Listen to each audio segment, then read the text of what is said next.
Hey Trail Riders, welcome back to the Daily Ride. I hope you guys are doing well. Today's crosshair passage is going to come from Hebrews 7:25, which says, "Therefore, he is also able to save to the uttermost those who come to God through him, since he always lives to make intercession for them." The Daily Fire thought for today is, Dear Lord, please remind me that in everything I say and everything I do, I represent you to a sinful world.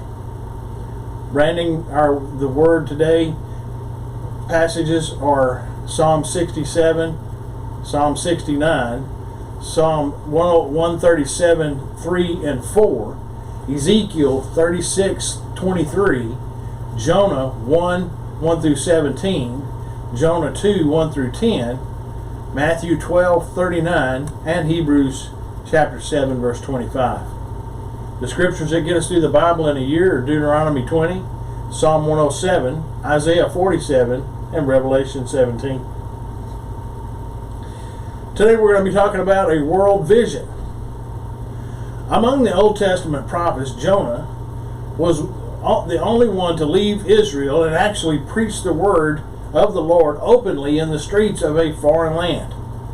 There was a kinship between Jonah and Jesus. Jonah was the only prophet with whom Jesus personally associated himself. He spoke of him as the sign to Israel of the prophet Jonah, as he mentioned it in Matthew 12:39. Jonah had a God-given burden for the Gentile city. The next to carry such a burden was Jesus himself. His heart was big enough to hold the whole of Israel and the whole of the Gentile world. No other prophet of Israel ever carried the word of the Lord outside of the world to the outside world, except they themselves were carried away as captives of war.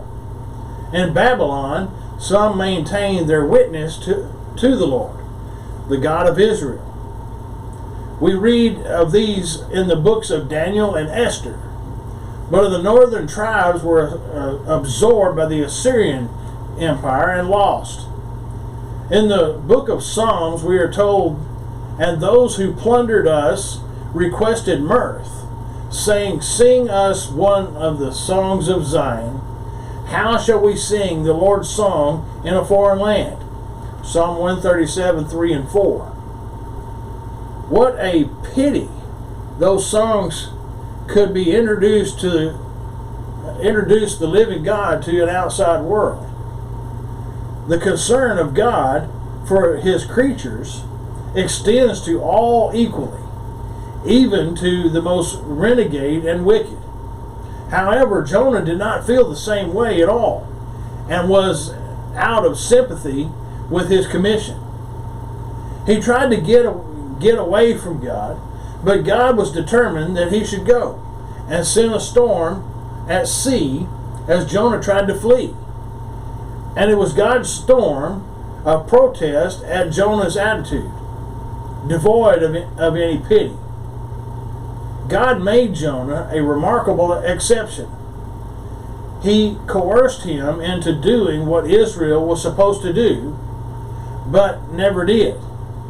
God had raised up Israel to make a name for the Lord known throughout the whole earth. Even the original church was entirely Jewish for maybe 20 years. Perhaps Jonah was, despite his shortcomings, one of the greatest of all of the prophets. Today, allow God to speak to your heart about our own responsibility to a lost and dying world. God bless you guys. I hope you'll continually follow me here on the Daily Ride, and I'll see you on the next trail ride.